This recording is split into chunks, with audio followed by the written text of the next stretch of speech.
Hi, everybody. I'm Matt. And I'm Steve. And this is Marvel Reread Club.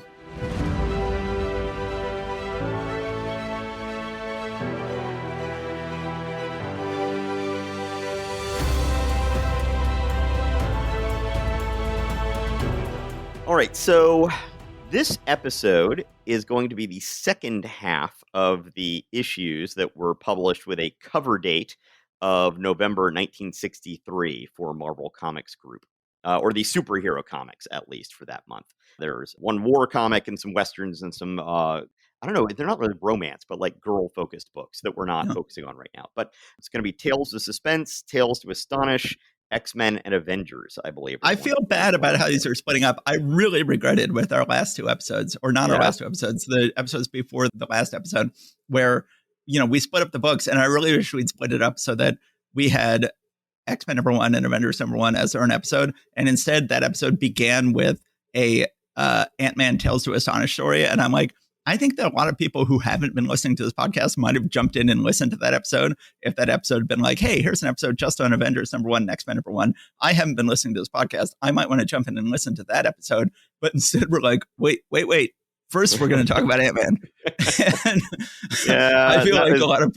I was the one editing that episode, and I really should have cut it up differently, but I didn't. And you were right, and I was wrong, and I will stand here in my wrongness and be wrong.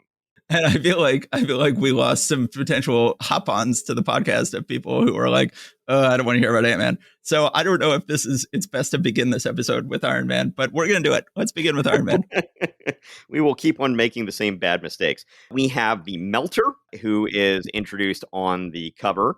Special super issue, Lee, Ditko, and Heck team up to bring you Iron Man, greater, more true to life than ever as he battles the mysterious Melter, an 18-page epic. I forget, we've seen, I think, Kirby's name mentioned on a cover before this, I think. I don't think we've seen them bragging about Ditko on a cover before. Or Lee. Or Heck. Well, they've certainly never bragged about Heck. But I feel like they've bragged about Lee and Kirby on a cover before, have they? I feel like we've seen like them saying it's going to be an amazing Lee Kirby comic or something like that. I'm not sure. Oh, and by the way, with Ditko doing this, one thing that I meant to mention in a previous episode is the issue where Pepper and Happy are introduced. The cover on that issue looks to me like it was penciled by Ditko. This is Ditko, perhaps for the first time, perhaps returning after moonlighting on a cover earlier, as artist here. Now, Heck is the inker, and he inks him with a very heavy hand. Yeah, if it did not say this was penciled by Ditko, I would not know. If you just told me this book was penciled and inked by Don Heck, I would believe you. There's one particular panel where I would look at that and I'd be like, no, that has to have been Ditko. But, for the most part, that's it. So I noticed they don't say penciled and inked by. Now, sometimes in the credits, that can just be them being sort of cutesy about how they're introducing everybody. But sometimes these things mean something. If you ever see the penciler listed as doing either layouts or breakdowns, that means they're doing very, very basic work artistically. They're just basically figuring out how to break up the story and sort of where the characters are going to be and what's going on, but leaving all of the actual art, the execution of that, to somebody else who is often called a finisher. And the fact they don't say penciler and inker, but they say interpreted by Steve Ditko, refined by Don Heck, makes me wonder if... Oh, and sorry, I meant to mention also, the whole thing about layouts or breakdowns. And I don't know if there's a difference between those two. I don't think there is. I think they're synonyms. And embellishing is a pay rate difference. Or at least was when I was working in the business. You would get paid less for breakdowns or layouts than you would for full pencils, and you would get paid more for embellishments than you would for inks. So I never did that. Yeah. So the fact that it says down here, written by Stan Lee, interpreted by Steve Ditko, refined by Don Heck, I'm betting that they were doing the whole layouts and embellishment on this. And that might be a reason they were getting cutesy with the credits down here. But and then I wonder, like, okay, it doesn't seem like they're bringing in Ditko to bring the Ditko amazing Ditko-ness into this book. And I'm like, oh, is this the case where, we're really making the pencilers plot these things and Heck isn't doing a good job plotting, so we'll bring in Ditko because we know Ditko is a good plotter. But the problem with that theory is that this issue does not have a good plot. Oops. Yeah, and the villain is pretty lackluster and et cetera, et cetera. Before you begin, I Sure. think this issue is just totally dreadful. We've got a lot of derivative books this month. The Doctor Strange story was derivative of previous Doctor Strange stories. The Ant-Man story is going to Oh, be yeah. very derivative of previous Ant-Man stories. But there has never been a Marvel comic as derivative as this comic is. This is just a complete rerun of the Crimson Dynamo from, was that last Yeah, month? it's just the previous issue. Just the previous issue of the Crimson Dynamo. We've got, once again, Saboteur destroying all of Tony's factories. And once again, Congress is blaming Tony for it and threatening to take away all his funding. And it's like, oh, dear God, this is just on autopilot. This is no good. Yeah, but you see, that was a Russian scientist who was doing it. This is an American disgruntled scientist who's doing it. So Oh, never mind. right. So there are mysterious things breaking and going wrong with the equipment that Stark is sending to the US government, and they're starting to lose faith in him. By the way, on page 2, panel 2, that military officer who is seeing how badly this stuff is falling apart, that could be our first glimpse of Colonel Glenn Talbot. Yes, Who it does look exactly like Colonel Glenn Talbot, doesn't it? and Steve Ditko is the one who introduced the character Glenn Talbot. Ah ha ha. So Yes. I'm wondering if this might be our first unnamed glimpse of Glenn Talbot. I All think right. that as a result of this podcast, prices for this issue are going to skyrocket because they're going to decide this is the secret first appearance of Glenn Talbot, and all the Glenn Talbot collectors are going to rush to buy this. Really, can it go any further north than it already has because it's the first appearance of the Melter? I mean, True. come on. His stuff seems to be subpar, seems to be falling apart when it gets to the government. Tony starts trying to figure out what's going on. He gets waylaid by this guy in a really, truly garish and dreadful outfit. This Yeah, it's awful. green, blue, brown. It's just, yeah, it's really just an assault on the eyes. I feel like this is true of a lot of these Iron Man villains, especially, and maybe this is Heck's fault, is that a lot of these Iron Man villains, they're later say, well, we can keep the signature element of that guy's costume, but everything else has got to go.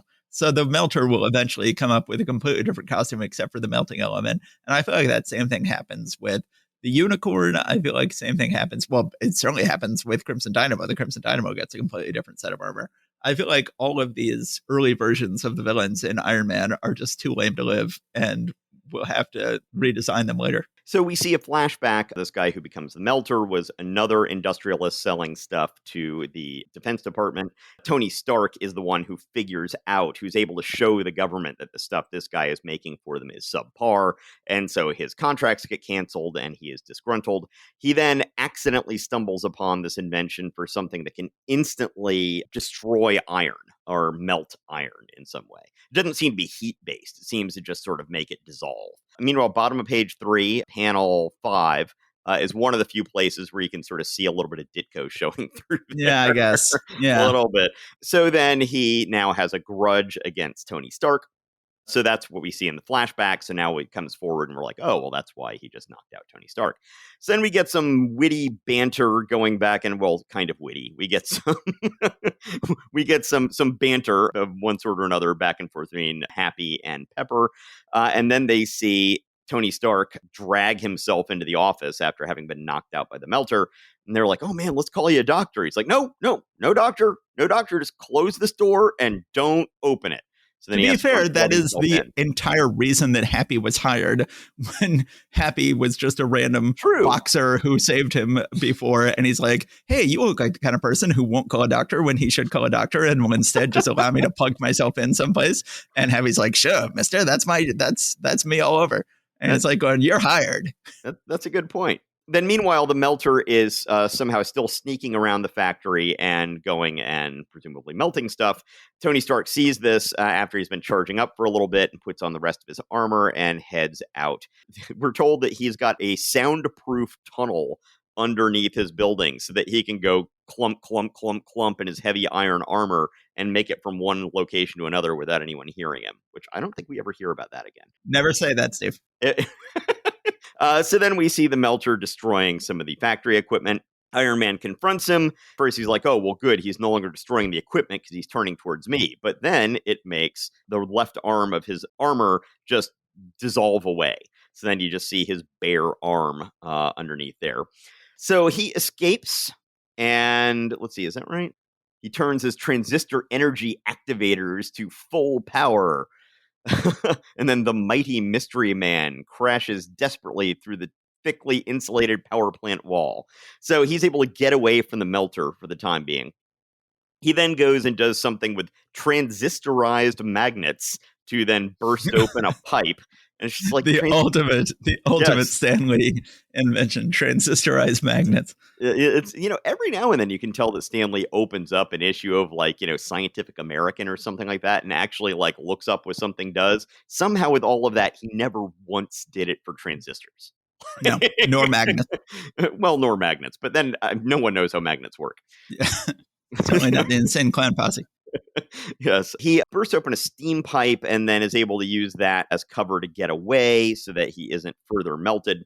He then comes back as Tony Stark, looks at the damage, and then tells everybody, look, I've got to go into my office. Nobody interrupt me for any reason. They're like, but there's all this stuff we need you to do. He's like, nope, nothing. So he goes in there and needs to figure out a way to defeat the melter. We don't really see what he does, but he is coming up with a plan. Meanwhile, a starlet is coming in for her date with Tony Stark. And it's like, no one stands up the most famous name in Hollywood. And Pepper Potts is thinking to herself, man, wouldn't I like to pinch hit in that league? No. That's Happy thinking that. Happy is saying, oh. Yeah. See, I thought that was her saying that about wanting to be in the starlet's shoes. Like wanting to be she a wants to pitch hit for the starlet. No, this is Happy thing. He wants to pinch hit for Tony. Tony is not stepping up to bat. So then Happy wants to pinch hit. And I love her. I love the movie star. This is my favorite visual element in this visually unspectacular issue is this wonderful movie star who is, of course, wearing a cape, as all great movie stars do. Her name is Miss Glitter, and she looks fantastic. Okay, that actually makes a little bit more sense for that to be his phrasing of this. I mean, I'm sure she was probably thinking something along the same lines regarding Tony Stark. But I talk about in my books how characters should have metaphor families, and he has a sports metaphor family in his. There you go. In his sports metaphor family, he says, "Wouldn't I like to pinch hit in that league?" Very good. Then the next morning, he comes out of his office and finds Pepper and Happy there, and he's like, "Oh, well, this is early for you two to be here." They're like, "We never left, sir. We figured you might need something." So they're very loyal employees. Pepper tells him that he's got to go to Washington for some kind of congressional hearing. As all right, well, I'll head down there. And Happy's like, "Okay, which car should I get?" He's like, "Nah, I'm not going to take a car." What? I'm not going to explain. Just I'll get there some other way. So then, but then he does take a car because he's just a dick. Well, no, but he has to get there faster first. So he does his rocket roller skates, which are apparently faster than driving a car real fast. And it always looks just so awkward to me when he's just standing up and it's just sort of standing position. And it's just like, you're going to hit a pebble at some point here, and you are just going to go tumbling end over end. This just can't be the best way to travel. And then he, when he gets close to DC, he then jets up into the sky and lands at some sort of safe house that he keeps in DC, where he has changes of clothes and apparently some super space age car that he's got. It looks really unnecessarily ridiculously space age there. So then here he is with, and again, I presume this is the not yet named Senator Byrd. Once again, not the one-time KKK member, Senator Robert Byrd, who later renounced that, fortunately, from West Virginia. This is some other fictional Senator Byrd. So then when this character, or a version of this West Virginia never had an embarrassing Democratic senator again. Yeah. So when a version of this character shows up in the MCU, they, of course, have to give him a different name because they can't have him be Senator Byrd, because then that would be like, wait, what? What is this supposed to be? And he's played by Gary Shandling yes. in the movies. So after getting grilled by the senators and being told that essentially he is about to lose his contracts because he just can't deliver what he's supposed to deliver because of all the sabotage, Tony Stark is able to make it back to Flushing, Queens in that same day. He's looking over some of the destroyed stuff, trying to figure out what to do. He then goes ahead and gets back into his armor and is ready for the melter when he next shows up. The melter comes and tries to melt him, and he doesn't melt. Now, one thing I will point out is on page 14, panel 1. I don't know what's going on at that panel, but it looks like somebody who isn't an artist came back and re-inked part of it with a Sharpie. So the melter is trying to melt him and he doesn't melt. It then later turns out that he had made himself another suit of armor that is actually aluminum. And, if you can make an armor that actually acts like an Iron Man armor that's made out of aluminum and somehow hardened it that much, aluminum's much, much lighter than iron. You would think that would really be the way to go. Actually, what he Yes, really needs is titanium. He says, unknown to anyone, I redesigned my armor, making it entirely out of tough extruded aluminum. I don't know what extruded aluminum is. So when it comes to things like that, you can either have extruded or cast. So cast means you've actually got a mold and you fill it with the liquid version of the thing, and then it hardens in the mold, and then it's that thing. And then extruded means you've essentially got like a lump of the material, and then you've got some heavy rollers that are rolling through and extruding out something and they tend to have different properties when you do that. There's also wrought for iron and stuff like that. So wrought iron. Well, in the movies, at one point they're like, "Oh, you're like an Iron Man. You've got this iron suit," and he says, "No, it's actually titanium." So right, it is titanium in the movies. Titanium makes a lot more sense for all this stuff. It's like as light as aluminum, but slightly stronger than steel, and holds up better to pressure and heat. Meanwhile, on page 16, panel 3, that's one of those few panels where I'm like, if you'd show me that panel, I'd say, oh, that's absolutely Steve Ditko. There's no way you're right. Not Steve Ditko. But that's like the only panel where it's unequivocally that way here. We do have the melter melting the ground underneath Iron Man, and then the thing you talk about, just a character who can fly, always flying or not. He says, "You're cracking up, my friend. Have you forgotten about my transistor-powered jets, which enable me to counteract the force of gravity?" The melter eventually ends up, realizing he can't defeat Iron Man because he won't melt, so he gets down into the sewer. This is another thing where it doesn't look like Ditko, but Ditko did this, just because Ditko loves dank, dark sewers with water dripping everywhere. He does. So the melter makes it through into the sewer and escapes, as you say. A lot of people just escaping this month. That's when we see Tony Stark saying that he made his new armor out of aluminum and tough extruded aluminum. And then we have a little bit of banter at the end, and that's it. Now, this would have been a perfect opportunity for them to redesign Iron Man's armor as part of this whole issue. But oddly enough, that will happen next issue. Yes. Which seems a little bit odd. It's like you got it set up right there. Just make it happen. Yeah, so not a great issue. Just lame so villain, lame. lamely drawn. Just a complete rehash of the previous issue. Another disgruntled scientist, another disgruntled, defense industry scientist, like the Porcupine and like many others. Another attempt to wreck all of Tony Stark's factories and Congressman turning on him. Happy and Pepper are fun. They are the best element of this issue. I like their banter. Yes. They are likable characters, but just a dreadful issue. And no wonderful Ditko qualities to the art, no wonderful Ditko qualities to the plotting. It's a waste of a visit from the great Steve. Yes, although he will be around for another 2 issues, and he will leave an indelible mark on the character. Yes. So, Tales to Astonish next? Yes, let's go and do Tales to Astonish. Okay, so this is a huge issue.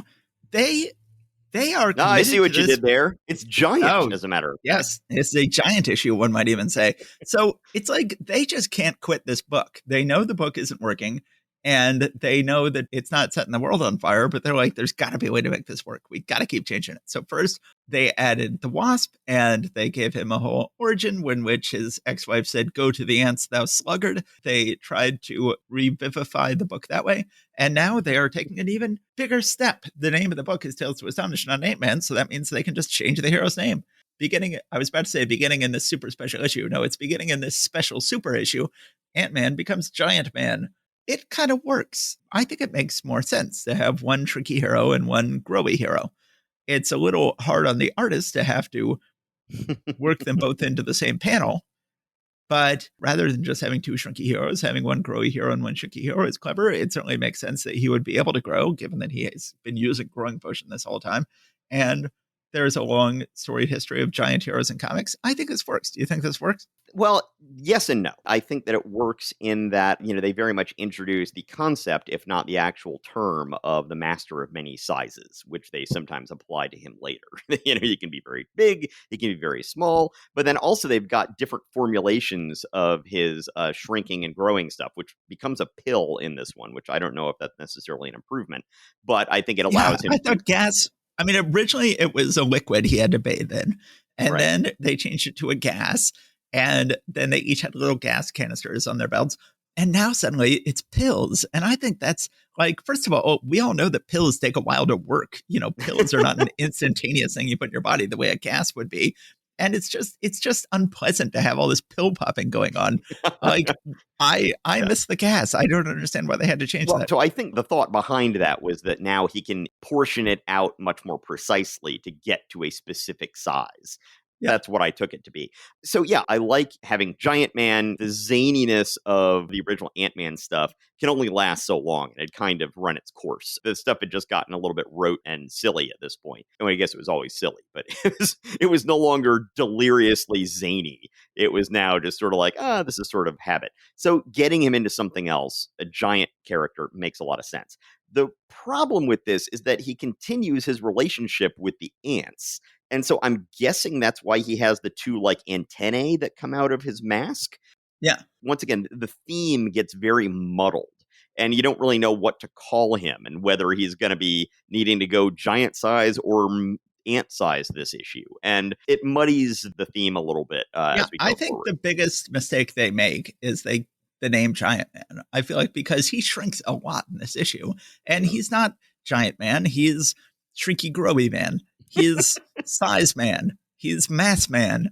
I have never been able to come up with a good name for him. Now, later, when Scott Lang's daughter becomes a character that both shrinks and grows, she is called Stature, which is not a terrible name for a shrinky, growy person. I feel like they should have given him a name like Stature that made it clear he could shrink or grow. But you're right, it is strange to still have, this person who is usually a giant man who also can control ants, which is strange. But so then on the cover, we not only are introduced to Giant Man, we are also introduced to, I think, one of the coolest looking, not necessarily that he looks cool, but his power looks so cool. And the reason I am a fan of this issue, it says, featuring the super menace of the living eraser. And we get this guy who has the ability to swipe his hands. He's an alien, green, bug-eyed alien, who has the ability to swipe his hands and erase parts of you as if you had just been erased with an eraser. And I love the look of this guy's powers. It is very Silver Age. Yes. The visuals on this feel to me very much like we were talking about Marvel Phase 1, Yes. The very first Lee Kirby issues before we really branched out into anything else. This feels very much like that, but it's sort of like a nostalgic kind of throwback sort of thing to that. And at first I was like, I don't know if it really works for me, but I actually kind of enjoyed it. Yeah. I just love the look of the living eraser. I love. Also, one thing I just noticed is that this cover actually is signed by Don Heck. Yeah, I had not seen that. As when the inside's by Kirby, but yeah, the cover, very rare you see signatures on covers, and odd that they would have Heck to the cover when they've got Kirby on the inside. Indeed, since Lee is almost always just if he can get Kirby to do a cover, that's what he gets. I'm sorry, come on. Hank Pym has grown so big, he's wrecked his house. A gardener going by is sort of horrified to see this and runs to get the police. That he's like, that was the only time I'll ever go more than 10 feet. That was too big. I'm going to stick to 10 feet, or I guess 12 feet. This capsule should increase my height to exactly 12 feet. Then we get to one of the most bizarre things. 5 minutes later at a local park. So I don't know if they've established before, but Hank and Jan live in Palisades, New Jersey. I guess because Lee is always looking for places that are New York adjacent, but you can have houses. So he has Spider-Man living in Forest Hills, Queen, which is one of the closest places to Manhattan where you can have a house. And now he's got Hank and Chan living in Palisades, New Jersey, which is one of the closest places you can live to New York and still have a house. 5 minutes later, at a local park, you've got the police are looking for this is confusing. Are the police looking for Giant Man? There's a giant wrecking. Fan out, you guys. This is where the eraser was last sighted. Okay, I'm sorry. Right. So the cops ignore this gardener who says, you got to deal with this giant guy because they're like, we're too busy dealing with the eraser. So then it says cut to a local park. So this is presumably a park in Palisades, New Jersey. And come to think of it, I guess when one thinks of Palisades, New Jersey, one thinks of Palisades Park. One thinks of an amusement park, which kind of make the sense make a little more sense if this is supposed to be an amusement park, but it sure doesn't look like an amusement park. And it turns out in the park, there is a man walking around with a little cap and a little tray of hot dogs that say hot dogs 15 cents on it. And it just looks like this is just a city park in which this guy is walking around as if at a ballpark selling hot dogs. It is the strangest thing. But then the man gets erased. The eraser comes up and erases him. And I think it looks so cool. Then the eraser goes and erases the scientist. Turns out he is tracking down renowned atomic geniuses and erasing them. And then we get to the big problem with this issue, which is it is very derivative of an earlier Tales of Astonish issue in which... Issue 41. I went and looked it up because I was like, wait, didn't we do this exact story? Yes. And it was we issue already had 41. An alien race that was kidnapping great scientists and taking them to work on their own stuff. And indeed, once again, they show up. The eraser shows up. He erases Hank Pym. He arrives in the bug-eyed alien dimension where they explain that, oh, we saw that you guys had invented atomic power. We decided to kidnap your scientists. But the Wasp is there, and she has figured out how to tag along and save Hank. Isn't that wonderful? Isn't she a wonderful person? Well, Hank's reaction is to say, for Pete's sake, stop yapping. And he thinks to himself, 1 billion females in the world, and I had to pick that exquisite empty head for a partner. So, Hank Pym, don't date him, girl. Don't. He's not that into you. He's just not that into you. He thinks you are an exquisite empty head. You guys should not be together, which, to be fair, is still Hank's position. Hank is still like... This is true. Hank is just like, she is my partner. She is an exquisite empty head. I would never date her. And Jan is the one who wants to get together, which she will regret. So then they escape. They rescue the scientist, just like in that previous issue. We then get some fun giant stuff where he pops his pill.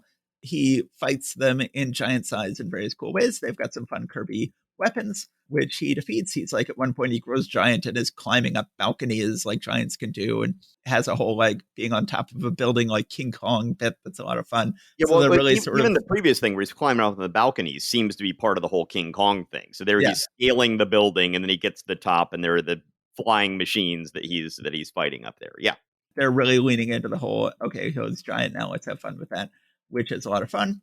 They eventually defeat the bad guys and seal the erasing device and erase themselves back to our reality. The end. So I think that they've made another bold move here. They've changed him into Giant Man, which I think works. I think it's a good idea. I love the look of the living eraser. I think he justifies this issue's whole storyline, which is completely barred from a previous issue. It was very nice to have Kirby back in the book and get some gorgeous Kirby images of exotic worlds, which he's always good at doing. Ultimately, a good issue and a necessary issue in the development of this character. All right. Well, looking back at my notes, one thing that I realized I forgot to bring up as we were going through that is at one point when Jan is taking orders from Hank, and she seems to be sort of doing this playing around thing, like almost like she's Jeannie and I Dream of Jeannie. Jan refers to Hank as Bwana, B''WANA, which of course I had to look up. And it's one of these things that I guess was popular in not aged very well adventure movies from the time, where I think it's Swahili for like, yes, person who's superior to me. She refers to him as Bwana, and then in the next panel, Lord and Master. DC had a character named Bwana Beast. Ah, okay, that's much worse. Yes, he was a white person in Africa, and then eventually Grant Morrison revived the character and turned him into a black African. So yes, she calls him Bwana. He calls her at one point pretty little pest. Yes. Oh, what a healthy relationship they have. Oh yeah. It's they're really going places. All right. So now we've just got X-Men and then Avengers, right? X-Men and then Avengers. Both X-Men and Avengers, I will say, were both top of mind for me when I was expounding on my belief that most early Silver Age Marvel second issues were generally pretty bad. And I was thinking of both Avengers #2 and X-Men #2 in that. X-Men #2, I will still stand by that. Avengers #2, I have somewhat revised my opinion after this read through, but we'll talk about that. Really? I like X-Men #2 more than Avengers #2, but they both have truly lame villains. Yes, they both have really terrible villains. Well, let's just go do X-Men, and then I'll comment about Avengers when we get to that. In this issue of X-Men, a lot of what we get, especially in the first half of the issue, is a lot of stuff just sort of giving Kirby the room to demonstrate how their powers work and what they can do with them and how that plays into their characters. Well, let's first point out that this is written by Stan Lee, drawn by Jack Yeah. Kirby, inked by Paul Redman, who is just getting Yes. better and better. I think it's Yeah. nice inking by Paul Redman. As I've said before, he is my favorite pre-Sinnott Kirby inker. Yeah, I don't like him as much as Ayers, but I think it's some good stuff. I know you keep on saying that, but I wouldn't say it out loud if I were you. So Ayers is great. Ayers is a fantastic inker. I really like Ayers as a penciler. I'm not a big fan of him as an inker. So on the splash page, the X-Men are all rushing very quickly to get to Professor X, who's summoning them. And they all look like they're rushing very quickly, except for Jean Grey, who looks like she's doing the Watusi or something. I'm not quite sure what's going on there. She does not look like she's running or anything. So apparently it looks like the X-Men are all in costume with their masks in New York City at this point, and then they need to get out to Westchester. Yeah, what on earth is going on? They have all been summoned to, they're all students in Westchester, and they're all being summoned by the professor, which shouldn't be a big deal, but they all seem to be in costume in New York City, and so they've all got to make it way the hell out to the suburbs. And what were they all doing? Were they all seeing My Fair Lady in costume in New York?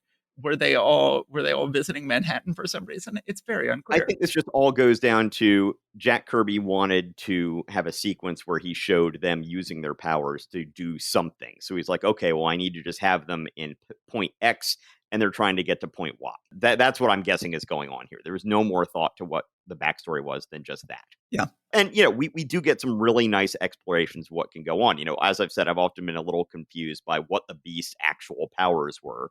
And we do get to see a little bit of it here that, he can kind of climb walls. He can leap and jump and do all sorts of acrobatic stuff. We see the Angel's superpower apparently is getting mobbed by teenage groupies. And we learn that Marvel Girl shouldn't lift anything heavier than what she could carry as an actual human being, because then that will tire her out. And indeed, she does strand all of these angel groupies up on top of the marquee for a movie. But then she gets faint because she overextended herself. We see Cyclops save some construction workers from a falling brick wall. Then he and Iceman end up getting back to Westchester by hijacking an ice cream truck or something like that. I'm not quite sure why Iceman needs to be in an ice cream truck, but one way or the other. They get to the school. Professor X has summoned them there and then mentally projects onto a screen. Which it's like, would you have to have a screen? Couldn't you just put it directly into people's brains? But he's mentally projecting information about this new villain that they need to take care of called the Vanisher. Now, the Vanisher, visually, I don't know what is going on with him. What is going on with this guy visually? What is the concept of this character visually? He is wearing one of the weirdest outfits, and it doesn't seem to have anything to do with vanishing. If this had been exactly how they had drawn the Cobra, I would have bought it.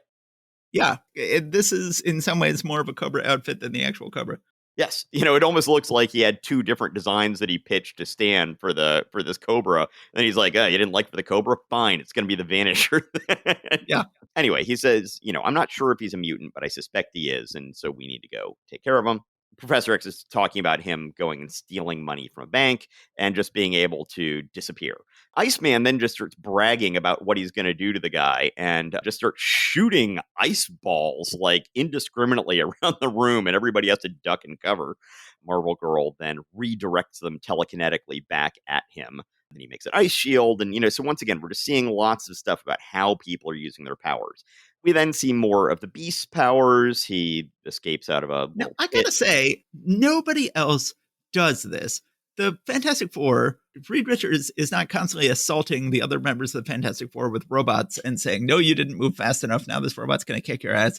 The Avengers are not doing this to each other. Nobody else does this. And this has always been a huge part of the X-Men. It's like, now, my X-Men, I will beat you up by using various robotic things in this room.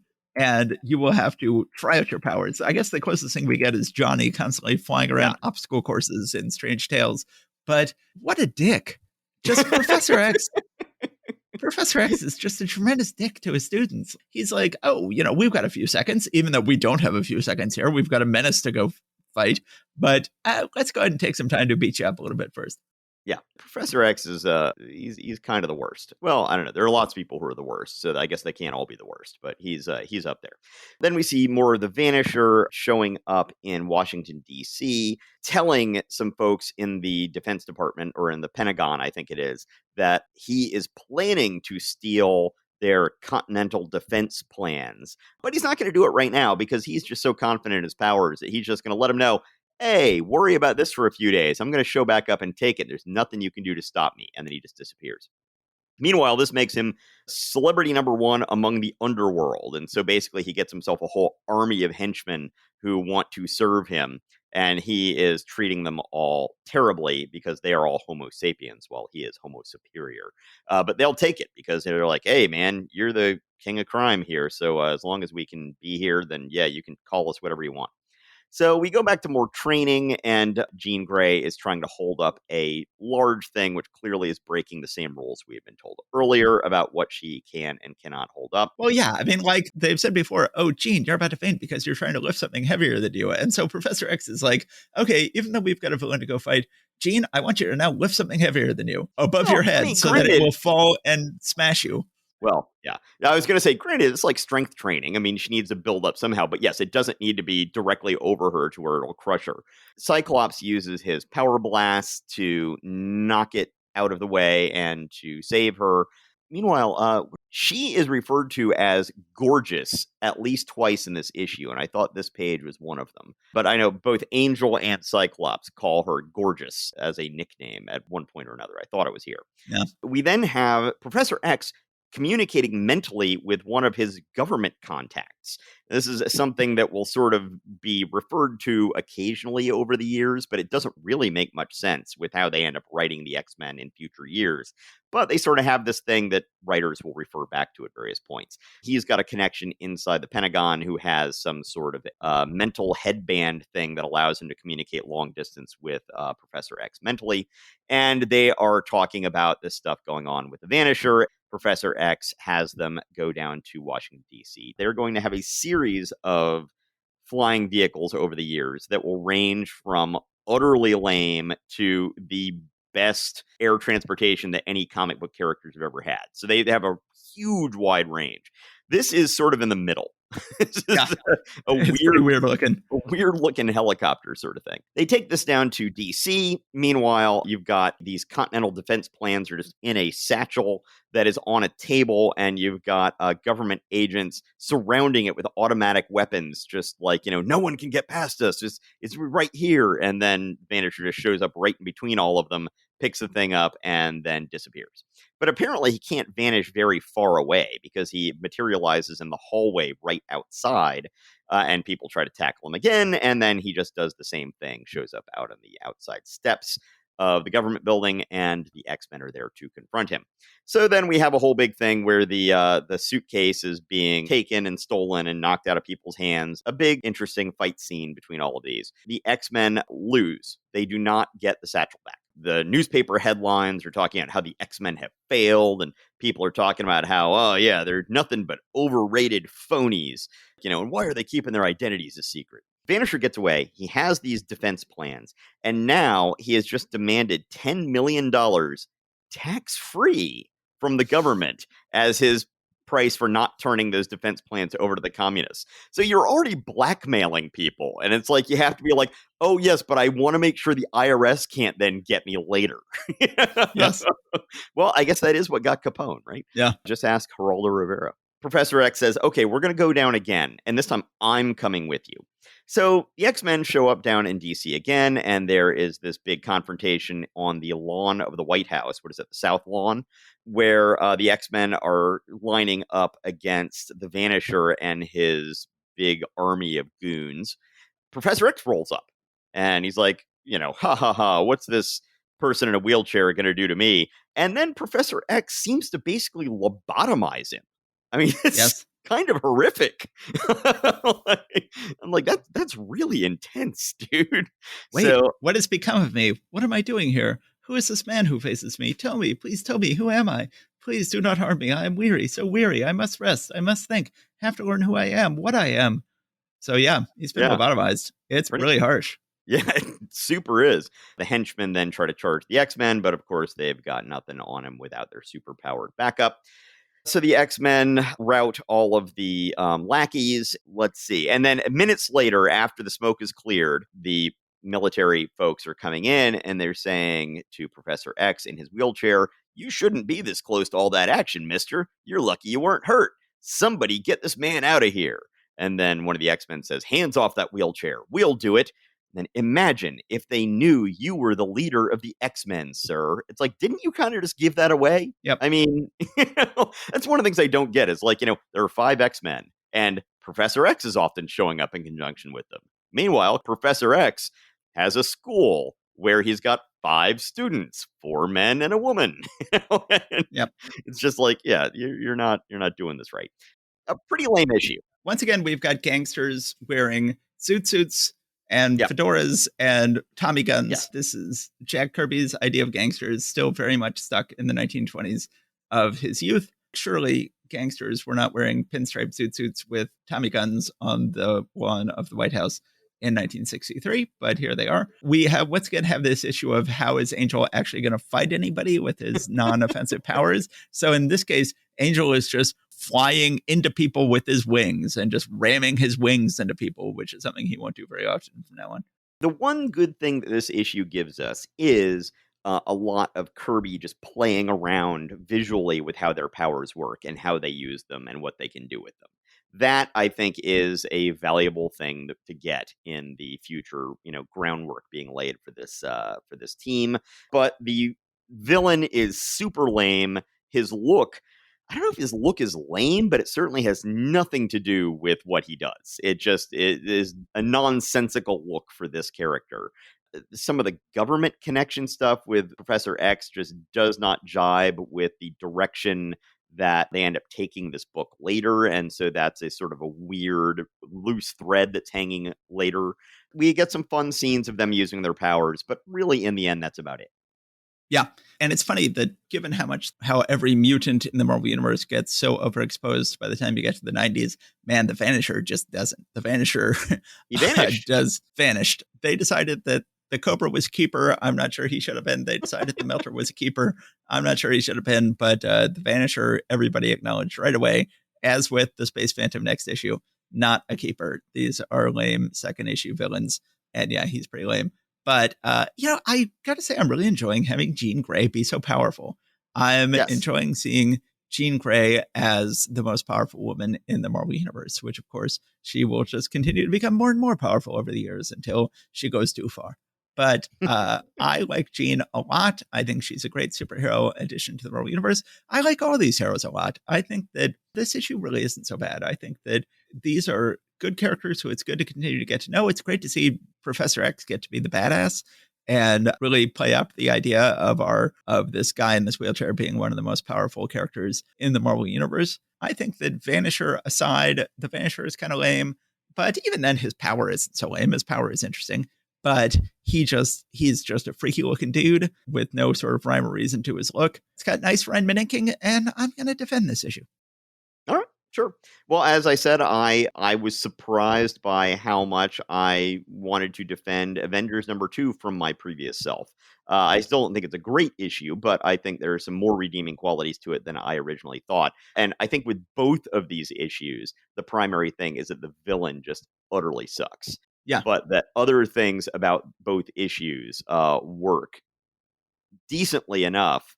It's just that the villain brings them both way down. Okay, so let's go ahead and go on to Avengers #2. So, All right. We've been reading all of our comics in alphabetical order every month until we got to Avengers. And I announced when we did the comics from 2 months ago that we should do Avengers last every month because it always comes last, as you'll find out. I said, as we're going to find out with issue #2, which features Giant Man after he appears in Tales of Astonish. So I've always had the impression that Avengers was the last book published every month. I think it's borne out many times. So that's why we're handling the Avengers last. And sure enough, there's an arrow pointing to him that says, "See the new Giant Man." It says, "Armed with a fantastic power, the Space Phantom seeks out to destroy the Earth's mightiest heroes."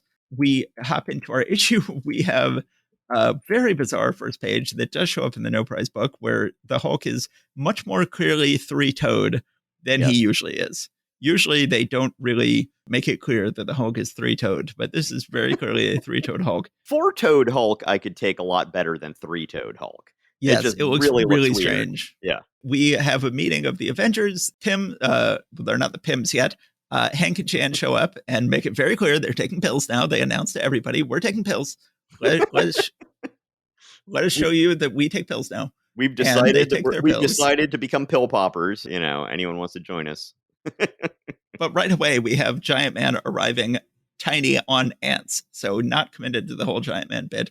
Still just as much Ant-Man as Giant Man. They go ahead and have a meeting. There's always this big question of, is Jan constantly telling Hank that she's attracted to other men just to get his goat, or does she genuinely feel that way? Is she genuinely boy crazy? Well, she thinks during the meeting, I'd like to know that adorable Thor better. Sigh. So she is genuinely boy crazy. She is someone who is genuinely into everybody, especially in this issue where she cannot control her raging hormones. We did establish that she's basically like 18 or something like that, right? Yeah. I mean, so okay, that might be age appropriate. Well, as we'll see later, she's even crazy about Don Blake. So then we then cut to the Space Phantom who arrives from outer space. Appropriately enough, he has been watching Earth from outer space. He knows that Tony Stark is Iron Man. He goes to Tony Stark's mansion. He has some sort of plan he's going to put in place against the Avengers. He does not realize, however, he's being watched. And so the Avengers go to confront him, and the Hulk goes to confront him, and he sends the Hulk to limbo and takes over his place. Years later, there would be an issue when Roger Stern was writing the Avengers. He would have a very clever issue where the Avengers were stuck in limbo, and they were watching all of the people who the Space Phantom was displacing in this issue appear in limbo one by one. Hmm. And then Jan was like, I know who's going to show up last. It's going to be the Space Phantom, and we're going to be able to interrogate him. I read that issue before this issue, so I knew who was going to disappear in what order. Space Phantom sends the Hulk to limbo, takes over the Hulk, fights the Avengers, plays off their natural distrust of the Hulk, gets them to get in a big fight with each other, and him enjoys the fact that he's sowing dissension amongst the Avengers. He then runs out on the street. Rick Jones, who always has a strong sense of where the Hulk is, runs up to him and says, I've been waiting for you. You're starting to lose control. I'd better take you back to your secret lab, Hulk. And then Space Phantom thinks, this human knows the Hulk. I must be careful. He must not suspect I am really the Space Phantom.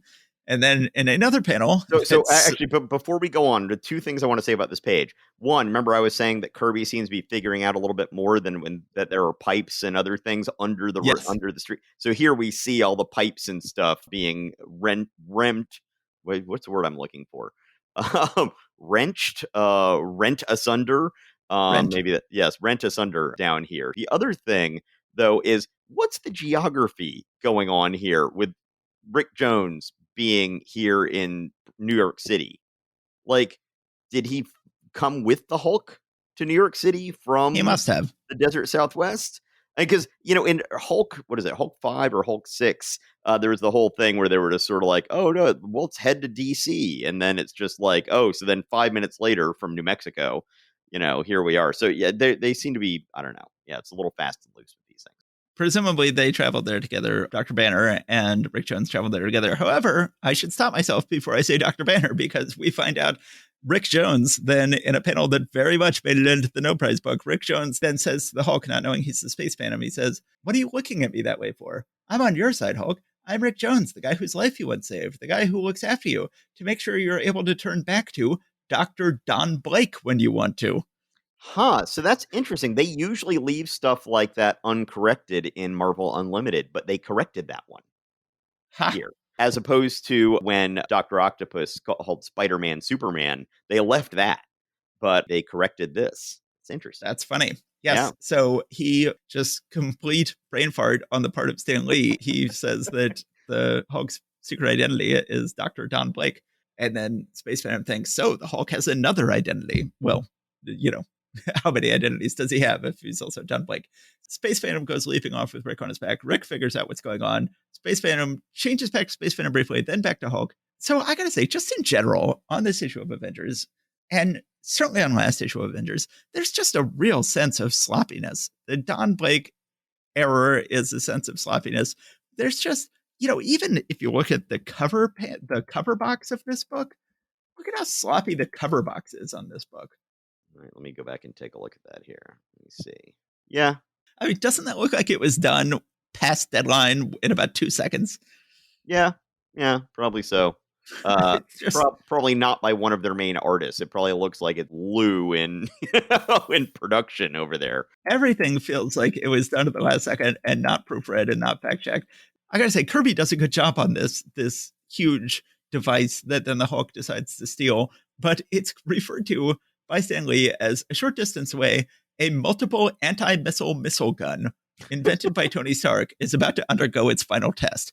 Now, you're supposed to, when you type things, then revise them and not call it an anti-missile missile gun.